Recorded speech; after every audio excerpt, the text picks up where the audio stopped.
ดิฉันอรนุช ภการัตน์นะคะเป็นเจ้าของบริษัท First Travel แล้วก็ Inta Co Company ที่แคนเบเรียนะคะเรามีออฟฟิศอยู่ที่เมืองไทยด้วยจริงๆแล้วไม่ได้ถือว่าไปเปิดตลาดนะคะตามสามีไปค่ะดิฉันเรียนจบที่ม.ขอนแก่นนะคะแล้วก็ไปทำงานกับโครงการไทยเนเธอร์แลนด์เป็นการให้เงินช่วยเหลือจากเนเธอร์แลนด์นะคะเมื่อ33 ปีที่แล้วนะคะทำงานอยู่ได้2 ปีเงินหมดโปรเจกต์หมดนะคะสามีต้องย้ายพอดีไปเจอสามีที่โปรเจกต์นะคะสามีเป็นคนดัชแล้วก็เขาบอกว่าถ้าไม่ไปอยู่คือจริงๆแล้วโปรเจกต์หมดมีงานอยู่2 ที่คือโมซัมบิกและแคนเบเรียนะคะดิฉันว่าโมซัมบิกเนี่ยสงสัยไม่โตแน่ๆขอไปแคนเบเรียแล้วกันอย่างน้อยๆก็ประเทศใกล้กันแต่เชื่อไหมคะว่าเมื่อ30 กว่าปีที่แล้วถึงแม้ว่าเราและแคนเบเรียเนี่ยมีชายแดนอยู่ติดกันเราไม่เคยรู้เรื่องแคนเบเรียเลยนะคะแล้วสมัยแรกๆที่ไปก็ไม่สามารถที่จะเดินทางตรงไปที่แคนเบเรียได้ถึงแม้ชายแดนจะติดกันก็ปิดหมดนะคะเราต้องเดินทางด้วยสายการบินแอร์ฟรานซ์ไปที่โฮจิมินห์แล้วก็จะมีเครื่องที่ชาร์เตอร์จากกองทัพอากาศกัมพูชาเป็นเครื่องของรัสเซียแอโรฟอตนะคะเปิดทีนี่ฟันกระจายทั้งเครื่องนะก็ไม่รู้ว่ารอดมาได้ยังไงนะคะก็จะต้องนั่งเครื่องแอร์ฟรานซ์ไปถึงตอนประมาณสักเที่ยงก็จะต้องรอจนตอนเย็นที่จะนั่งเครื่องชาร์เตอร์ของเครื่องรัสเซียเนี่ยเข้าไปที่พนมเปญนะคะจริงๆแล้วเป็นคนที่ไม่ชอบที่จะพูดภาษาอะไรถ้าไม่รู้ตัวอักษรไม่รู้ตัวสระไม่รู้อะไรนะคะตอนที่ดิฉันเข้าไปเนี่ยคนกัมพูชาพูดภาษาอังกฤษก็น้อยมากนะคะก็พูดภาษาฝรั่งเศสเป็นส่วนใหญ่แล้วก็พูดภาษากัมพูชาดิฉันก็ไปเรียนภาษากัมพูชาอาจารย์ที่สอนก็พูดเป็นภาษาฝรั่งเศสดิฉันบอกว่าตายแน่ๆเลยนะคะก็เลยต้องเรียนทั้งภาษาฝรั่งเศสแล้วก็ภาษากัมพูชาสามีบอกว่าฉันมาแค่2 ปีนะคะดิฉันก็บอกว่าอยู่2 ปีก็พอแล้วนะคะก็บอกว่าถ้างั้นก็ขอไปเรียนหนังสือแล้วกันก็ไปเรียนภาษากัมพูชาเรียนอยู่ได้สัก3 เดือนนะคะก็พออ่านออกเขียนได้นะคะทางยูนิเซฟเนี่ยอยากได้คนทำ inventory list ของที่เขาส่งไปช่วยกัมพูชาก็ไม่อยากให้ทางข้าราชการของกัมพูชาหรือคนกัมพูชารู้ว่าตัวเองเนี่ยมีสโตร์อะไรเอาไว้ที่ไหนยังไงก็มาถามดิฉันว่าคุณอยากทำไหมนะมาทำดูไหมก็เลยไปทำเพราะกำลังร้อนวิชาแล้วก็ทำให้ได้เรียนรู้ว่าการเรียนภาษาอะไรก็แล้วแต่ทำบ่อยๆหัดบ่อยๆเดี๋ยวมันก็จะเป็นเองนะคะเหมือนที่ดิฉันจะต้องเรียนทั้งฝรั่งเศสแล้วก็กัมพูชาพร้อมกันในเวลาเดียวกันเลยนะถามว่ามันยากไหมเราเรียนแล้วเราฝึกนะคะภาษาฝรั่งเศสนี่นานหน่อยนะคะสัก8-9 เดือนกว่าที่จะเริ่มกว่าที่จะได้แต่กัมพูชานี่3 เดือนเนี่ยได้เลยต้องขอข้าวกินต้องขอน้ำกินต้องขอคนให้ทำงานให้ต้องเขียนนะคะต้องเขียนโน้ตที่จะต้องทำงานนะคะเพราะฉะนั้นเนี่ยก็เป็นอะไรที่อยากจะแชร์แล้วหลายสิ่งหลายอย่างที่เราไม่รู้เกี่ยวกับกัมพูชานะคะดิฉันไปครั้งแรกเนี่ยไปอยู่แค่3 อาทิตย์ก็บอกสามีว่าขอกลับก่อนนะไปตั้งตัวก่อนนะคะเพราะว่านรกและสวรรค์มีจริงเนี่ยตอนที่อยู่กัมพูชานะคะไม่ต้องตายไม่ต้องรอให้ตายนะคะจริงๆเพราะว่าตอนที่เขาเกิดสงครามกลางเมืองช่วงปีพ.ศ. 2518นะคะถึง2521ฆ่ากันตายไป3 ล้านครึ่งประเทศนะคะหนังสือหนังหาเนี่ยถูกเผาทิ้งหมดตอนที่ดิฉันเข้าไปวัดก็ไม่เปิดปิดค่ะโรงพยาบาลก็ไม่เปิดโรงเรียนก็ไม่เปิดนะคะคือทาง UN เนี่ยเริ่มเข้าไปช่วยนะคะเริ่มดึงให้ทุกสิ่งทุกอย่างมันกลับมาแต่มันไม่ได้กลับมาเร็วเหมือนที่เราคิดนะคะจนปัจจุบันนี้เนี่ยหนังสือที่ใช้เรียนเนี่ยที่แปลแล้วเนี่ยกลับมาเป็นภาษากัมพูชาเหมือนเดิมเนี่ยคิดว่าคงเป็นแค่ชั้นประถมถึงไฮสคูลหนังสือมหาลัยที่เรียนกันอยู่ปัจจุบันเนี่ยมีบางวิชาเท่านั้นที่ถูกเขียนขึ้นมาใหม่นะคะนอกนั้นก็ต้องใช้หนังสือภาษาอังกฤษเรียนแล้วครูก็พูดเป็นภาษากัมพูชาก็เลยทำให้เด็กกัมพูชาเนี่ยภาษาเขาดีมากนะคะมันก็เลยทำให้ดิฉันได้เรียนรู้ว่าภาษาเนี่ยมันเป็นเรื่องของความคุ้นเคยนะคะแล้วก็การที่ไม่ได้พัฒนาตัวเองพืชผักผลไม้ไม่ต้องพูดถึงนะคะดิฉันจะต้องจ่ายค่าง้อกิโลละเป็น100ไม่มีฤดูไม่มีหน้านะคะคือผลไม้เนี่ยไม่ซื้อจากไทยก็ซื้อจากเวียดนามตอนนี้มาไกลถึงจากจีนเลยนะคะเพราะฉะนั้นเนี่ยตอนที่นั่งฟังดิฉันอยู่ก็คิดหาโอกาสด้วยกันนะคะว่า เราจะไปอยู่ในตลาดที่คนทำไม่เป็นแล้วพวกเราไม่รู้สึกถึงความแตกต่างดิฉันคิดว่าพวกเราโชคดีมากที่เกิดมาเป็นคนไทยนะคะไม่ว่าจะเป็นพันธุ์พืชผักผลไม้นะคะมหาลัยต่างๆไม่แต่มหาลัยขอนแก่นของเราเองเนาะมีแปลงทดลองนะคะมีพืชผักพันธุ์ใหม่ๆออกมาตลอดแล้วคุณไม่เห็นถึงความแตกต่างเพราะมันค่อยๆเกิดขึ้นอย่างมะม่วงได้กินทุกหน้าตอนนี้นะคะมะม่วงน้ำดอกไม้เนี่ยตอนนี้ไม่ใช่หน้ามะม่วงน้ำดอกไม้กิโลละ90 บาทกัมพูชาเนี่ยมะม่วงเนี่ยถ้าไม่มีเป็นหน้าไม่ใช่ฤดูเขาเนี่ยกิโลละ10 กว่าเหรียญนะคะ300 กับ 400 บาทใช่ค่ะนะครับถึงแม้ว่าเป็นหน้าเขาก็ยังแพงอยู่เป็นเพราะว่าคนกัมพูชาด้วยสาเหตุที่ว่าเราคงจะไม่ได้อยู่ในนานนะครับว่าเป็นสงครามกลางเมืองเดี๋ยวก็ต้องย้ายนะครับสามีดิฉันเนี่ยเป็นอะคาเดมิสเป็นนักเกษตรนะคะจะต้องไปบ่อมเพาะเพราะเขาให้อยากปลูกไม้ผลนะคะเพราะว่าเขาคิดว่าปลูกแล้วฉันก็จะไม่ได้กินเดี๋ยวฉันก็จะต้องไปนะคะเขาใช้เวลาเป็น 5-6 ปีในการทำโปรเจกต์ของเขาเพื่อที่จะดึงพันธุ์ข้าวของกัมพูชากลับมาเพื่อจะดึงพันธุ์ไม้ของกัมพูชากลับมาเพื่อสร้างความเชื่อมั่นให้เขาว่ามันจะไม่เกิดอย่างนั้นขึ้นอีกแล้วคุณปลูกไม้ผลได้นะครับเพราะฉะนั้นเนี่ยกิ่งตอนที่พวกเราทำกันอยู่เนี่ยขายกิ่งละไม่กี่10 บาทเนี่ยกัมพูชาต้องทำเซมินาเพื่อสอนคนนะตอนกิ่งใช่นะครับเพราะฉะนั้นเนี่ยหลายสิ่งหลายอย่างที่เราไม่รู้เพราะว่าเราไม่ได้อยู่กับเขาเราไม่เห็นโอกาสดิฉันมีสามีก็บอกนะคะว่าเราจะอยู่2 ปี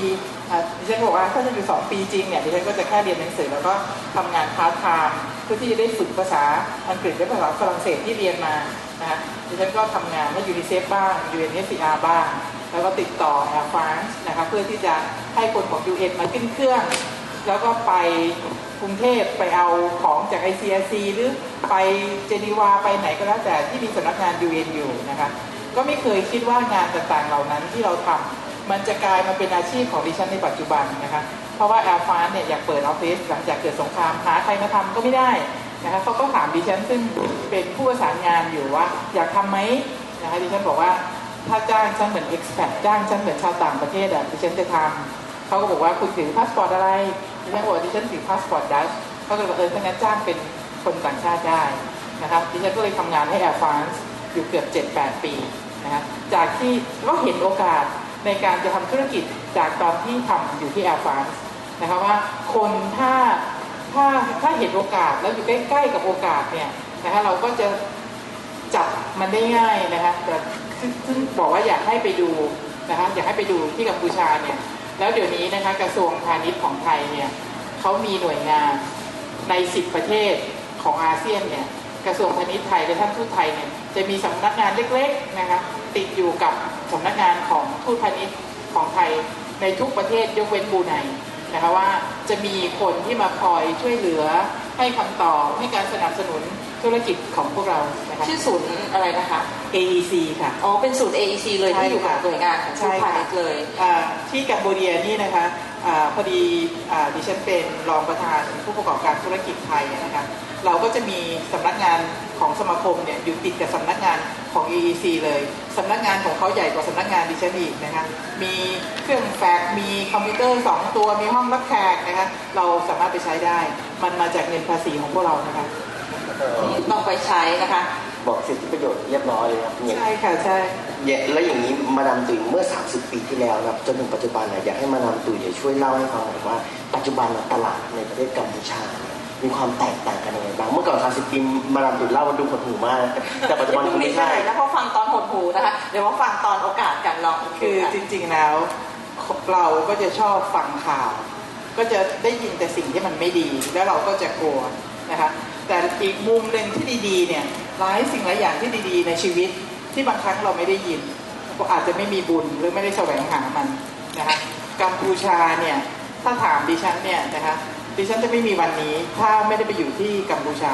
นะคะเพราะว่าเราจะไม่เห็นโอกาสเราจะไม่รู้ถึงความแตกต่างว่าคนที่ถูกฝึกปรือมาอย่างดีนะคะดิฉันมีโค้ชนะครับตอนทำงานในแอร์ฟรานซ์แล้วก็คนที่ไม่ได้ถูกฝึกคนที่ประเทศถูกปิดมีปัญหาไม่ได้ไปโรงเรียนไม่ได้เรียนรู้นะคะแกปมันต่างกันมากนะคะแล้วก็ทีนี้เนี่ยถามว่า โอ๊ยเดี๋ยวก็เผาสถานทูตเดี๋ยวก็นู่นเดี๋ยวก็นี่มันจะมีปัญหาหรือเปล่าอันนั้นเป็นเรื่องของการเมืองเราไปค้าไปขายอยู่ที่ไหนเราก็ไม่ต้องไปยุ่งเรื่องการเมืองของเขานะครับเป็นตัวของตัวเราเองแล้วทีนี้เนี่ยกัมพูชามันจะมีตังค์หรือเปล่า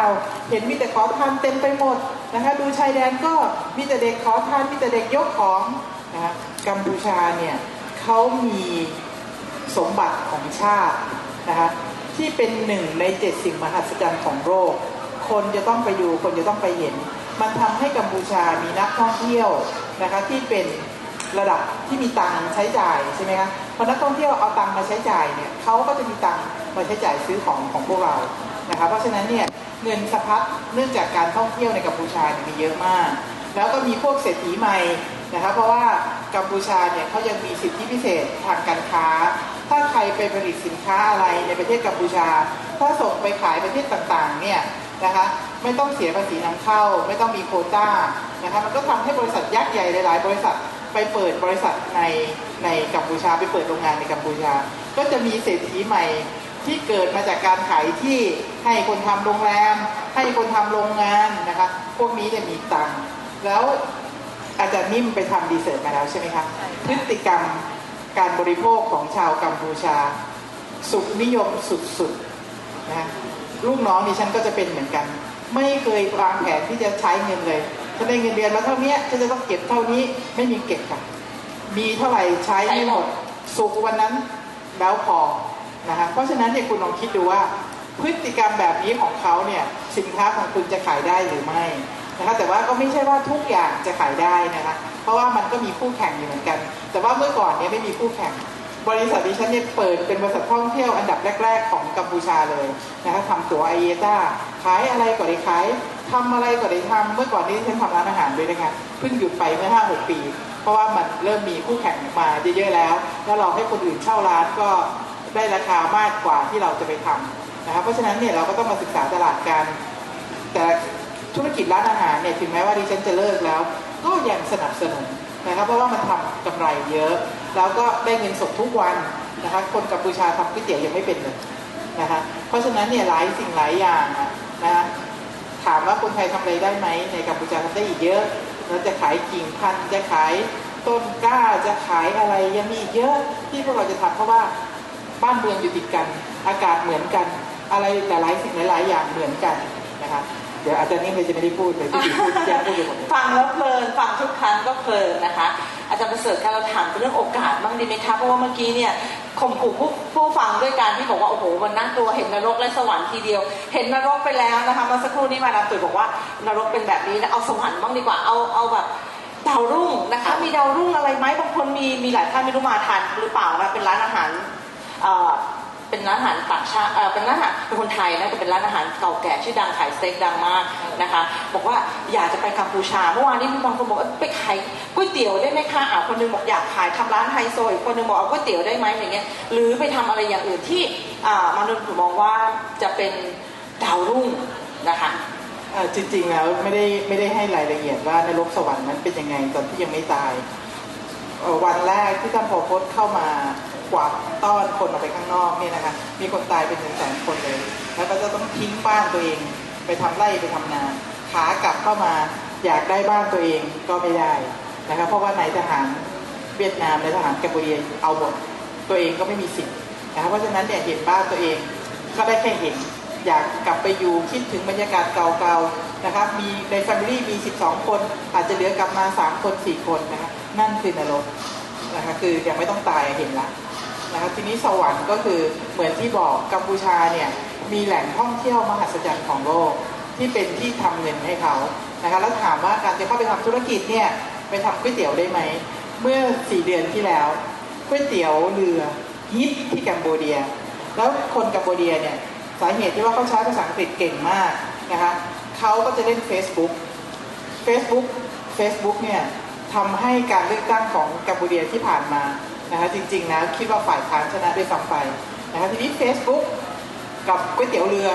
นะครับพากันไปกินก๋วยเตี๋ยวเรือแล้วก็มีกองเยอะๆก็ถ่ายรูปลงใน Facebook มันก็เลยทำให้น้องคนไทยซึ่งเมื่อก่อนได้ทำร้านดอกไม้แล้วก็บอกว่าร้านดอกไม้ก็มีคนทำเยอะมากแล้วอยากหาอะไรแปลกๆนะแล้วน้องก็ทำก๋วยเตี๋ยวเรือเป็น เขาบอกลองดูสิตอนนี้มี3 สาขาแล้วนะคะก๋วยเตี๋ยวเรือขายดีมากนะคะเพราะฉะนั้นเนี่ยสิ่งเหล่านี้ที่เรานึกไม่ถึงนะคะ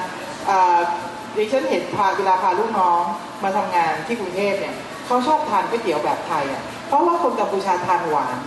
นมากหวานกว่าพวกเรา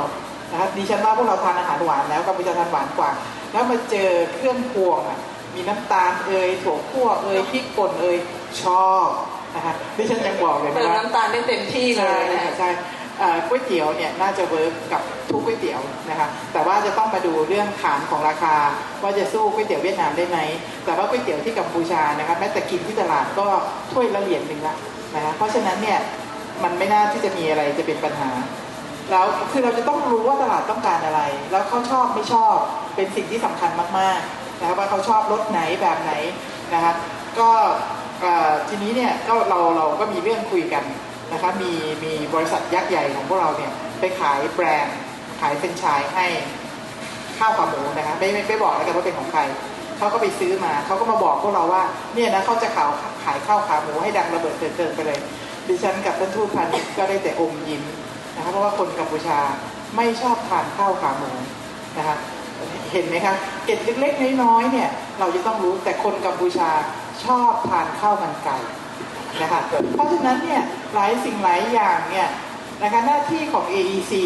ที่พนมเปญเนี่ยเขาจะต้องให้ข้อมูลพวกคุณเหล่านี้นะคะวันนี้ดิฉันเสียดายมากพออาจารย์นิ่มเชิญนะคะบอกว่าให้มาดูงานวันนี้บอกว่า SME เนี่ยเขาจัดงานแต่เขาใช้ธีมใหม่นะคะเมื่อก่อนเนี่ยจะขายของก็คนจะมากันทะลักทลายไปเลยแต่ว่าปีนี้เขาบอกเศรษฐกิจไม่ดีอาจารย์นิ่มก็เลยบอกว่าถ้างั้นเขาจะจัดให้เป็น knowledge base ดิฉันรีบวิ่งมาเลยบอกว่านิ่มๆเขาเปิดงานกี่โมงเดี๋ยวพี่จะมาของคนอื่นเลยนะดิฉันมาก่อนเลยแล้วก็ไปหลายบูธแล้วนะคะเมื่อกี้นี่ไปซื้อหนังสือชอบมากเลยหนังสือที่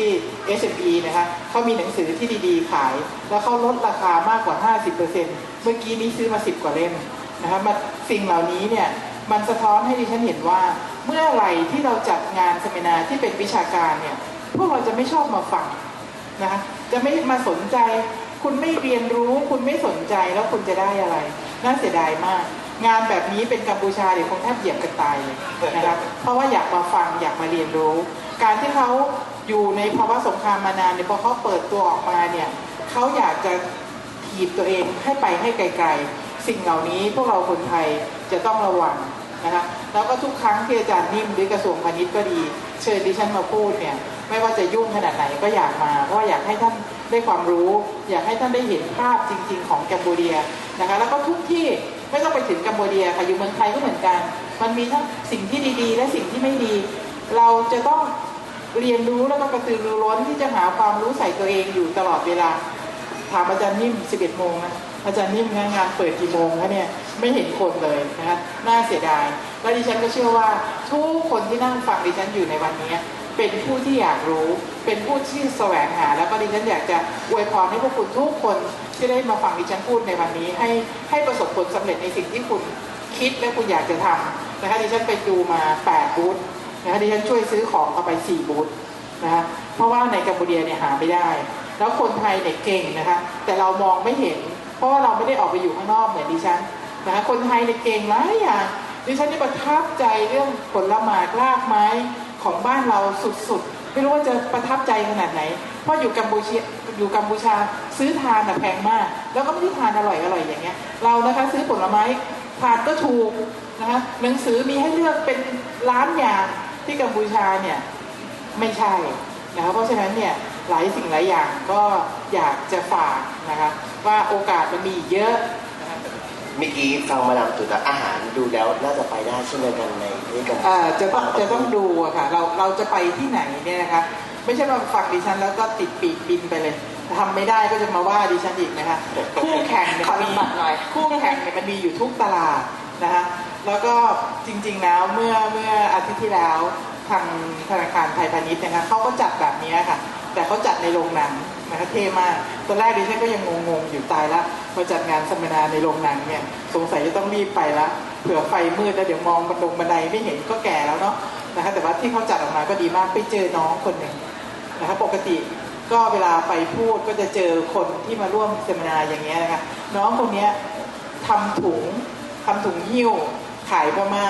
ร่ำรวยไปเลยเพราะว่าเขาหาจุดได้เจอนะคะคนกัมพูชาและคนพม่าเนี่ย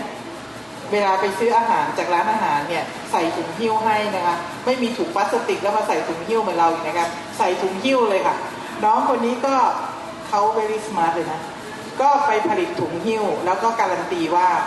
ไม่มีสารพิษในถุงหิ้วใส่อาหารได้นะคะแล้วตอนนี้เดี๋ยวแกจะไปทำโรงงานนะคะแล้วก็จะต้องดูว่าของเราเนี่ยต่างจากของคนอื่นยังไงนะคะราคาโอเคไหมแล้วก็ราคาของเขาบอกว่าโอเคแล้วก็มีดีตรงที่ไม่ต้องมากลัวว่ามีสารพิษมีอะไรแล้วก็คนพม่าก็ให้คำรับประกันสินค้าของเขานะคะตอนนี้ก็ขายถล่มทลายไปเลยตอนนี้กำลังจะเข้าไปกัมพูชาด้วยนะคะพูดถึงอย่างนี้แล้วนะคะหิ้วนะคะถุงหิ้วนึกออกไหมคะเวลาเราสมมติเราซื้อก๋วยเตี๋ยวมันต้องใส่ถุงใสๆก่อนแล้วก็ผูกยางแล้วก็ใส่ถุงหิ้วถุงก๊อบแก๊บอะค่ะแต่ว่าคนนี้ผลิตถุงก๊อบแก๊บเลยเพราะว่าอย่างเช่นประเทศเมียนมานะคะเขาสมมติสั่งชาเย็นชาร้อนเขาก็เทใส่ในถุงพลาสติกถุงหิ้วเลยค่ะแล้วเขาก็ผูกให้นะคะตอนนี้เขาก็เลยได้ไอเดียราดหน้าก็ยังใส่เลยค่ะใส่ถุงนั่นเลยก็เปิดมากินได้เลยนะคะเมื่อสักครู่นี้พูดถึงว่าพฤติกรรมของเขาเนี่ยนะคะเรามีงานวิจัยที่ศูนย์เนี่ยถ้าเกิดใครว่างเนี่ยแวะไปเพราะว่า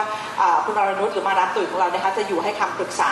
ของเราที่บูธด้วยวันนี้เรายังคุยไม่จบแต่เดี๋ยวเล่าก่อนว่าเดี๋ยวท่านจะอยู่จนถึงเย็นนะคะสัญญากันไว้แล้วอย่างเมื่อวานเนี่ยพอเราคุยกันเวทีเสร็จปุ๊บนะคะดรแอนดี้แทบไม่ได้ไปไหนเลยนะคะเพราะว่าถล่มทลายถ้าต้องจับบัตรคิวกันเลยนะคะกองกันอยู่ตรงนู้นนะคะวันนี้ก็เหมือนกันนะคะนอกจากเราคุยกันบนเวทีแล้วเราฉายให้เห็นภาพรวมแล้วว่าโอกาสมีอะไรบ้างอุปสรรคมีอะไรบ้างเดี๋ยวเราคุยกันต่อนะคะแล้วเดี๋ยวไปเจอกันพี่ตุ๋ยเห็นนิ่มเอาหนังสือมาแจกใช่ไหมคะหนังสือที่เราทำรีเสิร์ชในประเทศกัมพูชาเวียดนามลาวแล้วก็เมียนมานะคะว่าพฤติกรรมในการบริโภคสินค้าของคนในประเทศเหล่านี้เป็นยังไงนะคะอาจารย์นิ่มเนี่ยทำมาแจกฟรีนะคะ4 เล่มนะคะเป็นซีดีอย่างสวยเลยนะคะเนี่ยอะไรแบบเนี้ยกัมพูชาไม่มีนะคะต้องซื้อหมด9 เล่มพี่นะคะมีทั้งหมด9 เล่มค่ะหมดไปทางสสวนะคะเราได้ทุนของสสวแล้วมหาวิทยาลัยขอนแก่น8 เล่มนี่เราหมดไป20 ล้านนะคะค่าทำนะคะเราสอนเราสิ่งที่ทำนี้เราบอกว่าอะไรนะมาดามตุ๋ยเป็นคนช่วยเหลือในเรื่องของกัมพูชาในเรื่องของติดต่อได้ข้อมูลมาเยอะคืออะไรคะเราไม่รู้จักเขากินอะไรเขาชอบอะไรทำอะไรเนี่ยนี่คือเราเนี่ยจะไม่รู้จักเขาหลายๆคนบางทีมาคุยนะยังไม่เคยไปประเทศเหล่านี้เลยแต่อยากจะไปทำธุรกิจประเทศนั้นนะคะเมื่อวานนี้หรือวันนี้มาอยากไปเมียนมาอยากไปลาวอยากไปกัมพูชาเคยไปไหมคะไม่เคยนะคะนั่งฝันนั่งจินตนาการอยู่อย่างน้อยเราเริ่มที่ฟังวันนี้แล้วก็ไปดูเรื่องของการพฤติกรรมผู้บริโภคว่ามีอะไรนะคะเรามีซีดีแจกแต่แวะไปที่บูธของมหาวิทยาลัยขอนแก่นได้นะคะต่อเลยก่อนที่จะไปบูธเนี่ยเพิ่งไปตอนนี้พอพูดถึงพฤติกรรมผู้บริโภคต้องให้มาดามตุ๋ยฉายภาพให้ฟังก่อนว่าพฤติกรรมของคนที่แคนเบเดียเนี่ยเหมือนหรือว่ามีความแตกต่างจากคนไทยอะไรบ้างเมื่อกี้ฟังแล้วเขากินหวานมีอย่างอื่นอย่างเงี้ยไม่ว่าจะเป็นเรื่องการกินการนอนการเที่ยวอย่างเงี้ยที่มันเป็นไฮไลท์เลยว่าคนกัมพูชาเป็นแบบนี้แหละคือด้วยสาเหตุที่ว่าเขาอยู่ในความยากลำบากมานานนะคะเพราะฉะนั้นเนี่ยเวลาจะทำอะไรเนี่ยก็ตอนนี้เนี่ยก็ทำเต็มที่เลยนะคะรถเนี่ยมีการาจของ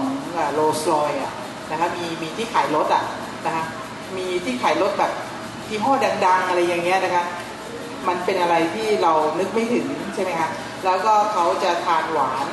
นะคะแล้วก็ทานอะไรก็ใส่น้ำตาลไปหมดเพราะถ้าอยากจะทำของขายก็ต้องให้ได้รสเหมือนของเขานะคะแล้วก็ไม่เก็บตังค์ไม่มีแผนเก็บตังค์เลยไม่เคยเห็นเลยแบบนี้นะคะของพวกเราเนี่ยเราจะแทนนะคะว่าอันนี้เก็บไว้ให้ลูกอันนี้เก็บไว้ตอนแก่นู่นนี่โน่นอะไรอย่างนี้ใช่ไหมของเขาเนี่ยมีเท่าไหร่ใช้อย่างนั้นเลยแล้วเวลาซื้อของไม่มีเครดิตการ์ดนะคะเหมือนบ้านเราคนที่มีเครดิตการ์ดเนี่ยแสดงว่าเป็นคนที่แบบที่สุดแล้วนะคะแล้วก็ซื้ออะไรก็เอาเงินสดไปซื้อเลยนะคะซื้อที่ร้านเหรียญแล้วก็นัดกันที่แบงก์เอาเงินสดมาให้เลยนะคะเป็นอะไรแบบนี้แล้วก็เครดิตเนี่ยไม่เวลาเราขายสินค้าเลยอย่างเงี้ยเราก็ไม่ค่อยจะปล่อยเครดิตนอกจากว่าเรารู้จักเขามานานแล้วให้เครดิตเราก็ให้แค่เดือนเดียวนะคะแล้วก็ขอเข้ามาก่อนครึ่งนึงก็ได้นะคะแล้วก็เรื่องตลาดเงินก็ไม่ต้องกลัวนะคะอยู่ที่กัมพูชาเนี่ย ดิฉันเห็นประเทศเพื่อนบ้านประเทศเดียวที่ใช้เงินไทยบาทใช้เงินดอลลาร์แล้วก็ใช้เงินของตัวเองเป็นเงินทางราชการนะครับแล้วก็เวลาขายของได้แล้วเนี่ยจะขายเป็นดอลลาร์ก็ได้จะขายเป็นบาทก็ได้ถ้าคุณมีเงินดอลลาร์อย่าเอากลับมาแลกบ้านเรานะคุณแลกที่กัมพูชาเนี่ยคุณกำไรเกือบ1 ตอน1 ดอลนะคะได้เรทดีกว่าเพราะว่าเขามีเงินบาทในนั้นเยอะนะคะแล้วเขาอยากระบายออกเพราะฉะนั้นเนี่ยเวลาเราอยู่ประเทศไหนเทคนิคเล็กๆน้อยๆต่างๆเหล่านี้เราจะต้องรู้ตอนแรกดิฉันก็ไม่รู้หรอกนะคะเห็นลูกน้องมาบอกว่ามาดามทำไมมาดามถือเงินดอลลาร์กลับเราก็บอกว่าเราไม่ได้ถือเยอะถ้าถือเป็นดอลลาร์เนี่ยนะคะ20,000-30,000 เหรียญมันก็นิดเดียวถ้าถือเป็นไทยบาทมันเยอะนะลูกน้องก็เลยบอกว่ามาดามรู้ไหมว่าถ้าไปแลกเงินเอาเงินไทยบาทกลับไปเมืองไทยจะได้กำไรกว่าก็เลยได้รู้นะครับมันเป็นเทคนิคเนาะถ้าเราจะต้องเอามาตั้งเป็นหลายหมื่นเหรียญอะไรอย่างเงี้ยนะคะแล้วเรื่องทรานสเฟอร์เงินเนี่ยก็ไม่ยากนะคะไปที่แลกเงินเหมือนซุปเปอร์ลิสต์บ้านเราเงี้ยนะคะแต่ที่นู่นเขาเรียกว่าลินดานะคะเราก็เอาเงินไปให้เขาแล้วก็อีกสัก3 ชั่วโมงเราก็ส่งไลน์โพยมาให้ทางกรุงเทพก็ไปรับเงินได้เลยนะคะเพราะฉะนั้นเนี่ยกัมพูชาจะไม่ยุ่งยากเหมือนพม่านะคะคือพม่าเนี่ยอาจจะหลายสิ่งหลายอย่างหรืออาจจะเป็นเพราะว่าดิฉันไม่คุ้นเคยเหมือนแกมโบเดียนะคะถ้าเป็นแกมโบเดียนี่ทำอะไรก็ทำได้นะคะคือที่พม่าตัวพ่อเมื่อวานไปแล้วนะครับเมื่อวานวันนี้ตัวแม่มาที่กัมพูชานะครับเอาอย่างนี้เมื่อกี้มาดามตุ๋ยได้เล่าถึงพฤติกรรมที่มันก็มีความบางอย่างก็เหมือนกันบางอย่างก็จะมีความแตกต่างกันระหว่างคนกัมพูชาคนไทยและอีกอย่างหนึ่งนะคะเขาชอบทานอาหารเช้าข้างนอกนะคะอาหารเช้าที่บ้านแทบจะไม่ทำกันเลยร้านก๋วยเตี๋ยวที่กัมพูชาตอนเช้าคนเต็มไปหมดนะเพราะฉะนั้นเนี่ยถ้าจะขายของแบบนี้ก็ต้องขายตอนเช้าและตอนกลางวันนะครับแล้วกลางคืนเขาไม่กินเลยใช่ไหมกลางคืนเนี่ยเขาจะไปร้านหรูๆนะครับเพราะฉะนั้นจะเปิดร้านอาหารกลางคืนก็ต้องให้มันหรูให้มันไฮคลาสอะไรอย่างนั้นนะคะแต่ว่าถ้าเป็นตอนเช้ากับตอนกลางวันเนี่ยทุกคนกิน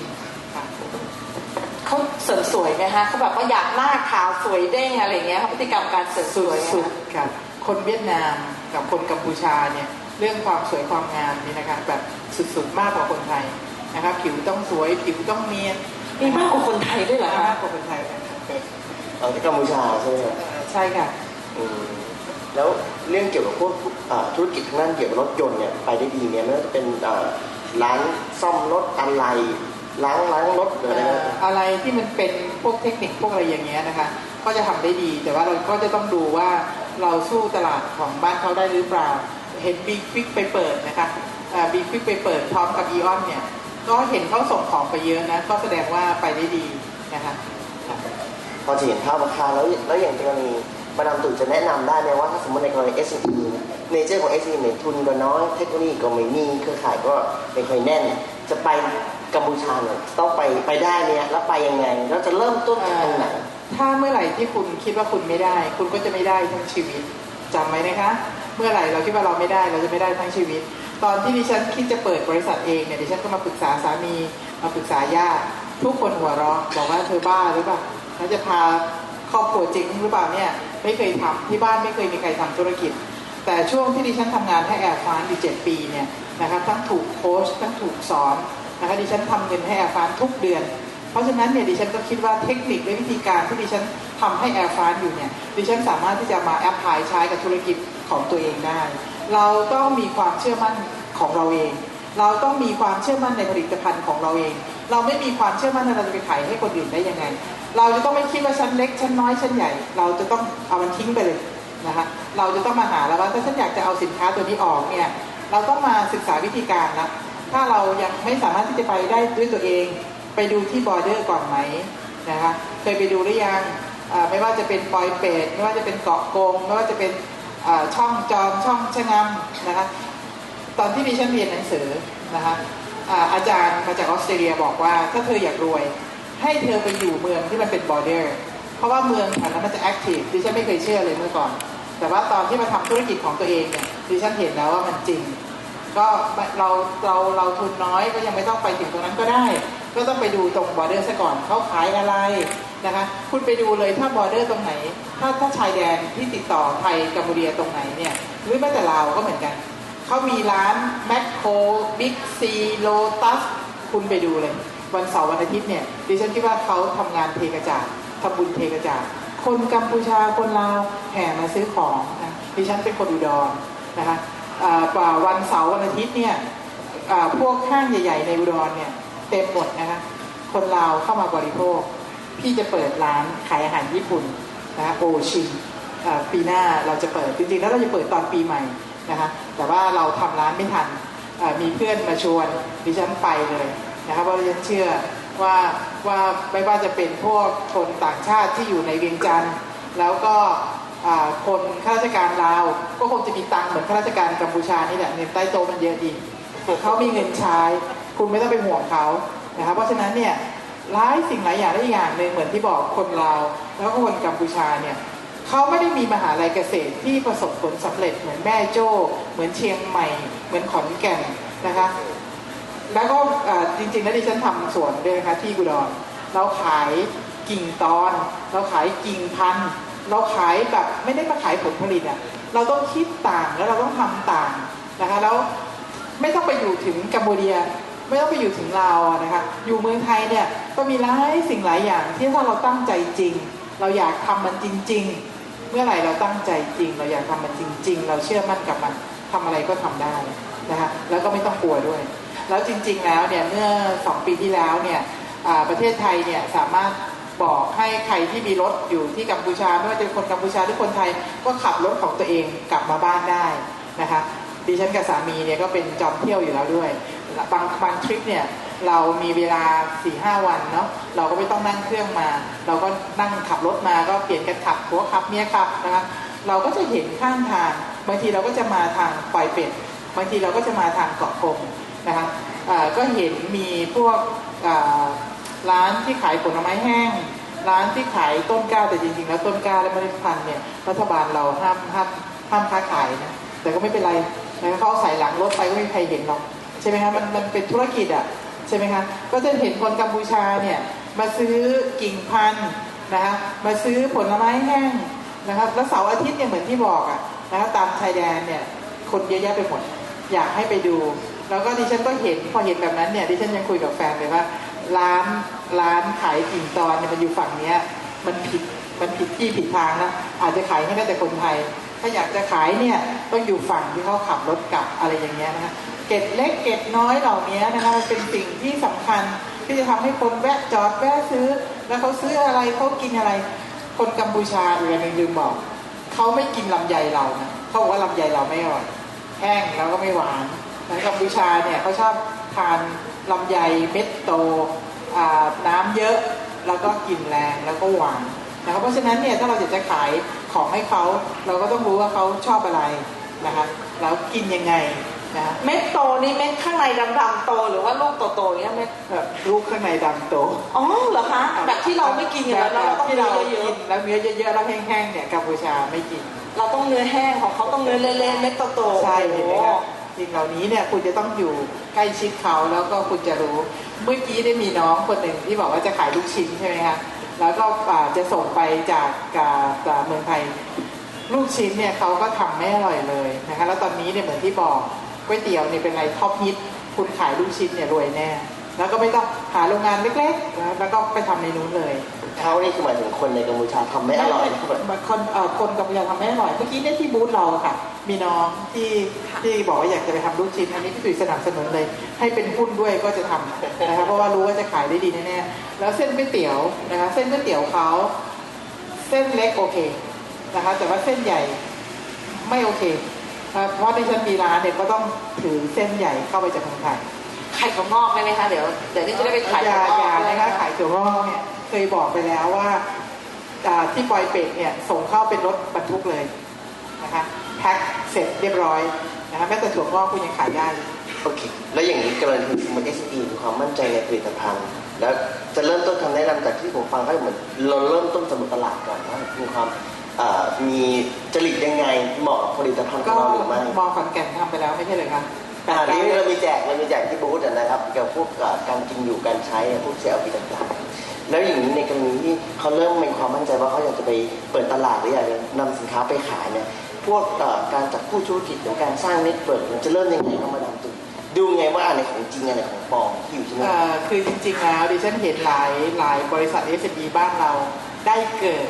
นะคะจากงานไทยเทรดที่กัมพูชานะคะเพราะว่าทางกระทรวงพาณิชย์เนี่ยท่านจะจัดงานไทยเทรดใหญ่ๆ2 ครั้ง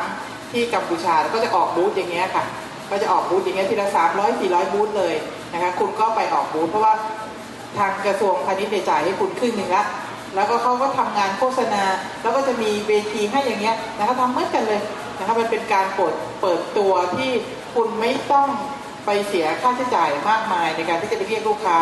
แล้วที่บอกว่าเห็นหลายบริษัทได้เกิดเนี่ยก็เพราะว่าเวลามีงานอย่างเงี้ยทางสำนักงานพาณิชย์ที่กัมพูชาก็จะไปเชิญ importer exporter trader distributor ทั้งหมดตัวจริงมานะคะก็จะมีทั้งขายจริงมีทั้งคนเอเจนต์มาติดต่อนะคะเพราะฉะนั้นเนี่ยแล้วก็คุณไปครั้งเดียวคุณไม่ได้เนี่ยอย่าท้อไปอีกนะคะบางครั้งอาจจะ3 ครั้ง 4 ครั้งนะคะอีกอันหนึ่งที่ดิฉันอยากจะเห็นก็คือบ้านเราเนี่ยเวลา SME เนี่ยเราต้นทุนน้อยใช่ไหมคะความรู้ก็ไม่ได้เยอะเราจะอยู่ได้เนี่ยการทำสหกรณ์ร่วมกันเนี่ยเป็นอะไรที่ดิฉันอยากจะสนับสนุนนะคะเป็นอะไรที่ดิฉันอยากจะเห็นเพราะว่าการที่เรามารวมกันเนี่ยทุนเราน้อยความรู้เราน้อยแต่ว่าถ้าพอเรามารวมกันแล้วเนี่ยทุนมันก็จะเยอะขึ้นความรู้และโน้ตฮาวต่างๆที่แต่ละคนในกลุ่มมีมันก็จะมากขึ้นแล้วเราก็ไม่ต้องมาแย่งกันขายให้สหกรณ์ขายไปเลยจัดสหกรณ์ให้เป็นระเบียบเรียบร้อยนะคะแล้วก็บริหารสหกรณ์ให้ดีมันจะช่วยให้คุณพาสินค้าของคุณในรูปแบบของสหกรณ์เนี่ยไปได้ไกลกว่าที่คุณจะไปเองนะคะนี่เป็นคำแนะนำ2 อย่างนะคะขอบคุณค่ะโอเคก่อนที่เราจะเปิดเซสชั่นให้กับผู้นั่งฟังถามกลับขึ้นมาให้มาดามตุยนะผมดูฟังแล้วก็ดูมีทั้งสนับสนุนให้ไปนั่นมีผลิตภัณฑ์ควรไปเนี่ยมีอะไรที่ต้องดูความเสี่ยงไหมฮะมีต้องให้ระวังให้ SME ต้องระวังใช่ไหมไม่ได้ว่าไปอย่างเดียวคุณจะอยู่เมืองไทยเสี่ยงไหมอยู่ที่ไหนความเสี่ยงก็มีนะคะพอเผอิญว่าดิฉันโชคดีได้เรียนทฤษฎีของการลงทุนนะคะ high risk high return มันจริงนะคะเพราะฉะนั้นเนี่ยคุณยิ่งเสี่ยงสูงไอ้การที่คุณจะเอากลับมาเนี่ยมันยิ่งเยอะนะครับมันไม่มีอยู่ที่ไหนที่มันไม่มีความเสี่ยงเราจะบริหารความเสี่ยงยังไงนะคะนั่นสำคัญกว่านะสินค้าที่จะเอาเข้าเนี่ยเป็นที่ต้องการของตลาดไหมราคาโอเคไหมนะคะราคาอยู่ในเลนจ์ที่เขาจะซื้อได้หรือเปล่านะคะอยู่ถูกที่ถูกทางไหมนะคะเพราะฉะนั้นเนี่ยก่อนที่เราจะทำอะไรเราก็ต้องทำการศึกษาซะก่อนนะอย่างเนี้ยถือว่าเป็นการศึกษาเริ่มแรกแล้วที่คุณมาเสียเวลานั่งฟังดิฉันเนี่ยดิฉันเก็บรวบรวมความรู้ประสบการณ์มามากกว่า30 ปีนะคะจริงๆแล้วเนี่ยบางบริษัทมาให้เราไปเป็นที่ปรึกษาเราชาร์จเงินเขานะคะวันนี้เนี่ยคุณอยากจะถามอะไรนะคะคุณถามได้ฟรีเลยที่บูธของอาจารย์นิ่มนะคะเพราะว่าคือจริงๆแล้วเนี่ยการเรียนรู้เนี่ยมันไม่เคยจบมันไม่เคยสิ้นเมื่อไหร่ที่เราเรียนรู้เรามีการเตรียมตัวดีความเสี่ยงมันก็จะลดน้อยลงเหมือนเราเดินทางอ่ะถ้าเราศึกษาซะก่อนว่าฉันจะไปยังไงฉันจะเปิด Google ดูก่อนเปิดแมปดูก่อนการที่จะหลงทางก็จะหาทางกลับได้ง่ายเมื่อไหร่ที่เรามีการเตรียมตัวเตรียมความพร้อมเสี่ยงก็ไม่ได้เยอะมากแต่ถ้าคุณไม่ได้เตรียมอะไรเลยชอบและอยากทำอันนั้นเสี่ยงแน่นะคะแล้วมีเรื่องอื่นที่มาดามตุยจะแนะนำก่อนที่จะมีอันนี้เป็นเคล็ดลับชั้นยอดเลยนะคะคือเมื่อเร็วๆนี้เราได้คุยกันในสมาคมว่าเอ๊ะทำไมของไทยที่เข้ากัมพูชาเนี่ยมันเยอะเหลือเกินกัมพูชาบริโภคเยอะขนาดนี้เลยเหรอนะฮะก็เลยมีเพื่อนนะคะเขาบอกว่าบ้านเขาอยู่ใกล้ตลาดเขาบอกว่ามาดามตุยมันไม่ได้ขายแต่ในกัมพูชาหรอกตอนเช้าอ่ะผมแอบเห็นมีรถของเวียดนามมาหิ้วนะคะแล้วก็มาดามสังเกตดูไหมมันมีรถบัสติดอากาศจากเวียดนามมาพนมเปญมาเสียมเรียบวันหนึ่งเป็นร้อยๆคันดูสิเขาซื้ออะไรกลับไปนะคะพวกครีมนวดผมผลิตภัณฑ์ต่างๆของไทยที่ขายอยู่ในตลาดกัมพูชาถูกหิ้วต่ออันนี้มันก็จะทำให้คุณเห็นว่าตลาดกัมพูชาอาจจะมองดูเล็กแต่ว่าการที่เราจะนำสินค้าเหล่านี้เข้าเวียดนามเนี่ยมันยากภาษีก็สูงกว่า นะครับเพราะฉะนั้นเนี่ยมันก็เลยทำให้เกิดการขนนะคะที่เป็นแบบของทัพมดในสินค้าไทยไปต่อที่เวียดนามและอีกอย่างหนึ่งทีวีของไทยนี่นะคะกัมพูชาเนี่ยเคยห้ามดูหลายปีตอนหลังจากที่เผาสถานทูตเราแล้วแต่นั่นเป็นเรื่องของนักการเมืองนะคะคุณไม่ต้องไปยุ่งกับเขานะคะตอนที่เผาสถานทูตแล้วก็เทรดกันไม่ได้ดิฉันเทรดได้ดีกว่าเดิมนะคะเพราะว่าเราทำได้นะครับเพราะฉะนั้นเนี่ยบางครั้งเนี่ยวิกฤตมันก็เป็นโอกาสของคนที่รู้และทำได้ดีกว่านะครับเพราะฉะนั้นเนี่ยไม่อย่าไปกลัวนะคะแล้วก็ของเวียดนามเนี่ยสินค้าเหล่านี้จะเข้าไปเนี่ยใบอนุญาต180อย่างกัมพูชาไม่ใช่นะคะแล้วก็ภาษีเวียดนามก็ยังสูงเพราะฉะนั้นก็ทำให้สินค้าที่เข้าไปจากบ้านเราเนี่ยมันยังขายแพงนะครับเพราะฉะนั้นเนี่ยก็ตลาดเอาเข้ากัมพูชาได้ก็มีคนเอาไปต่อให้นะคะแล้วก็ทีวีที่บอกว่าปิดนะก็ปิดได้แต่ทางการนะรุ่งขึ้นเช้าเนี่ยละครหลังข่าวบ้านเราเนี่ยถึงแม้จะให้ปิดช่องไม่ให้ดูเนี่ยก็มีขายทำเป็นซีดีขายแปลเป็นภาษาไทยเสร็จเรียบร้อยนะคะแล้วเดี๋ยวนี้เนี่ยเขาเพิ่งเปิดเมื่อปีหนึ่งมาเนี่ยเขาบอกอยากดูกันนะเปิดให้ดูนะครับท่านมูลเสร็จคงอยากได้เสียงก็ให้ประชาชนดูตอนนี้เมื่อก่อน2 อาทิตย์ที่ฉันจะกลับมาก็ให้ดูอีกแล้วให้ดูได้แต่ว่าจะต้องเอามาตอน3 ทุ่มครึ่งนะทุ่มหนึ่งถึง3 ทุ่มครึ่งห้ามละครไทยนะคะของเพราะว่าละครทีวีไม่มีของกัมพูชาไม่มีใครดูนะครับเพราะฉะนั้นเนี่ยละครไทยก็จะไปฉายได้ตอน3 ทุ่มครึ่งแล้วเราโฆษณาอะไรเราทำอะไรเนี่ยเขาจะเห็นหมดนะคะเพราะฉะนั้นเนี่ยคือเรื่องการตลาดเรื่องการโฆษณาเนี่ยเมื่อก่อนนี้ดิฉันไม่คิดว่าเป็นเรื่องที่สำคัญเพราะว่าบริษัทในกัมพูชามีแต่บริษัทของเราใช่ไหมครับแต่ว่าตอนนี้เราเห็นแล้วว่าบางทีเรื่องการประชาสัมพันธ์การโฆษณาเนี่ยมันเป็นสิ่งที่สำคัญดิฉันเห็นน้องคนหนึ่งตอนที่ไปพูดที่ SCB เหมือนกันที่ไปพูดที่แบงก์ไทยพาณิชย์เมื่ออาทิตย์ที่แล้วมีน้องคนหนึ่งเธอทำน้ำดื่มเซนย่าขายเธอบอกว่าน้ำดื่มของเธอเนี่ยเป็นชาเขียวนะคะเซนย่าขายเมื่อ7 ปีที่แล้วที่เมืองไทยตอนขายในเซเว่นตอนแรกก็ขายดีทีหลังมาก็มีอะไรนะคะชาเขียวโออิชินู่นนี่นู่นนะคะแล้วก็ขายได้ขวดหนึ่งเนี่ยแค่14 บาทนะคะเธอก็คิดว่าแต่เธอเก่งมากเลยนะเธอทำการตลาดมาแล้วเธอเก่งจริงๆพี่ยังแอบชมอยู่เลยนะว่าทำไมเขาขายได้ดีขนาดนี้ในกัมพูชาแต่ว่าเราไม่รู้ว่าทำไมนะครับพอดีวันก่อนนู้นเนี่ยไปนั่งในเวทีอย่างเงี้ยค่ะนั่งติดกันนะครับพี่ก็เลยแอบถามว่าถามจริงๆเถอะทำยังไงทำน้ำดื่มของตัวเองให้ติดตลาดกัมพูชาได้เนี่ยขายเหรียญหนึ่งนะคะไม่ได้ขาย14-15 บาทเหมือนที่บ้านเรา16 บาทเหรียญหนึ่งนะคะคุณได้ยินแล้วคุณจะต้องตกใจมันเป็นสิ่งที่ดิฉันก็ไม่ได้เคยคิดมาก่อนเหมือนกันดิฉันว่าการมาพูดเนี่ยบางครั้งก็ดีนะคะได้เก็บเล็กเก็บน้อยมาช่วยก็เลยถามว่าทำยังไงเหรอคะเขาบอกว่าพี่ตุ๋ยรู้ไหมเด็กกัมพูชาเนี่ยเป็นเด็กที่อยากได้ energy เป็นเด็กที่ทันสมัยนะคะเพราะฉะนั้นเนี่ยจับจุดเขาไม่ได้นะคะเพราะฉะนั้นเนี่ยเขาก็ใส่ว่าดื่มน้ำเซนย่าแล้วเนี่ยจะมี energy แล้วก็เขาไม่ไปสู้ตลาดล่างเพราะว่าเขารู้ว่าคนกัมพูชาเนี่ยหน้าไว้ก่อนนะคะขายแพงๆไว้ก่อนนะเพราะฉะนั้นในการที่จะถือน้ำเซนย่ากับน้ำโออิชิเนี่ยเซนย่าดูเท่กว่าเพราะแพงกว่านะคะแล้วก็ใส่ energy ใส่อะไรที่เขาคิดว่ามันจะเป็นรูปลักษณ์ของเด็กกัมพูชาในวัยเรียนนะขายถล่มทลายนะนี่เห็นไหมคะเก็บเล็กๆน้อยๆที่เราไม่รู้คนไทยแบรนด์ไทยคนไทยนะคะ SME ด้วยSME ด้วยแต่ว่าตอนนี้เขาคงไม่ SME แล้วมั้งคะเพราะว่าเมื่อเดือนที่แล้วพี่ตุ๋ยเห็นเขาจะเอาเข้าตลาดหลักทรัพย์แล้วนะคะเพราะฉะนั้นเนี่ยพอเขาได้เขา success ในกัมพูชาเขาก็อยากไปประเทศอื่นนะเขาบอกว่าเมืองไทยทิ้งไปเลยนะคะเพราะฉะนั้นเนี่ยหลายสิ่งหลายอย่างนะคะเหมือนที่ดิฉันบอกเราไม่เคยออกไปอยู่ข้างนอกเราไม่เคยมองเห็นถึงความต่างเราไม่ได้มองมาจากมุมไกลๆบางทีเรามองอะไรจากมุมไกลๆไปเนี่ยเราก็จะเห็นอีกวิถีหนึ่งนะคะหลายครั้งหลายคราที่ไปพูดหลายคนก็ถามบอกว่าเธอเป็นใครทำไมเธอกล้ามาวิจารณ์ขนาดนี้นะคะดิฉันตอนที่ไปอยู่กัมพูชาเนี่ยทำงานพาร์ทไทม์เป็น